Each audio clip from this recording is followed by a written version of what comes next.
നമസ്കാരം. ഇന്ത്യൻ പ്രതിരോധ രംഗത്തിനും അതിലുപരി ഇന്ത്യൻ സാമ്പത്തിക രംഗത്തിനും ഉത്തേജനമുണ്ടാകാൻ പോകുന്ന ഒരു വാർത്തയാണ് പുറത്തു വന്നിരിക്കുന്നത്. പ്രമുഖ അമേരിക്കൻ പ്രതിരോധ കമ്പനിയായ Lockheed Martin C-130J Hercules tactical airlifter പദ്ധതിയുടെ വിപുലീകരണത്തിനായി ഇന്ത്യയിലെ ടാറ്റ അഡ്വാൻസ്ഡ് സിസ്റ്റവുമായി കൈകോർക്കുന്നു എന്നതാണ് ആ വാർത്ത. ഇതിൻ്റെ വിശദാംശങ്ങൾ നോക്കാം. പ്രതിരോധ മന്ത്രി ശ്രീ രാജ്നാഥ് സിംഗ് അടുത്തിടെ നടത്തിയ അമേരിക്കൻ സന്ദർശനത്തിന്റെ ഫലമായിട്ടാണ് ഇത്തരത്തിലുള്ള ഒരു ഉടമ്പടി ഒപ്പുവെച്ചത്. C-130J ഹെർക്കുലീസ് എന്നുള്ളത് ഏത് ദൗത്യവും വിജയകരമായി പൂർത്തീകരിക്കാൻ കഴിവുള്ള ഒരു ടാക്ടിക്കൽ എയർലിഫ്റ്റ് വിമാനമാണ്. ഇതിന്റെ നിലവിലുള്ള മോഡലായ C-130J 22 രാജ്യങ്ങളിൽ ഉപയോഗിക്കുന്നു.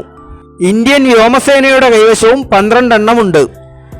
ഇന്ത്യൻ വ്യോമസേനയുടെ മീഡിയം ട്രാൻസ്പോർട്ട് എയർക്രാഫ്റ്റ് അഥവാ MTA നിർമ്മാണ പദ്ധതിയുടെ ഭാഗമായിട്ടാണ് C-130J ഹെർക്കുലീസ് ഇന്ത്യയിൽ നിർമ്മിക്കാൻ ഉദ്ദേശിക്കുന്നത്. ഇതിനായുള്ള MRO കേന്ദ്രവും ഇന്ത്യയിൽ തന്നെ സ്ഥാപിക്കും, അതായത് മെയിൻ്റനൻസ്, റിപ്പയർ ആൻഡ് ഓപ്പറേഷൻസ്.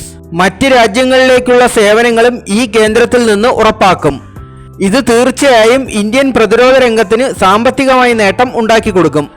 പ്രതിരോധ രംഗത്തെ ഇന്ത്യയിലെ ആദ്യത്തെ MRO കേന്ദ്രമായിരിക്കും ഇത്. ഇതൊക്കെ യാഥാർത്ഥ്യമായി കഴിയുമ്പോൾ യുദ്ധവിമാന നിർമ്മാണ രംഗത്തും ഇന്ത്യ ഒരു ഗ്ലോബൽ ലീഡറായി മാറും എന്നുള്ളത് തീർച്ചയാണ്. നിലവിൽ നമ്മുടെ രാജ്യം ഓട്ടോമൊബൈൽ, മൊബൈൽ ഫോണുകൾ, സെമി കണ്ടക്ടർ ചിപ്പുകൾ എന്നിവയുടെ നിർമ്മാണ രംഗത്തിലും ചുവടുറപ്പിച്ചു കഴിഞ്ഞിട്ടുണ്ട്. ആത്മനിർഭർ പദ്ധതി ഒരു വൻ വിജയമാവട്ടെ എന്ന് ആശംസിച്ചുകൊണ്ട് നിർത്തുന്നു. Thank you.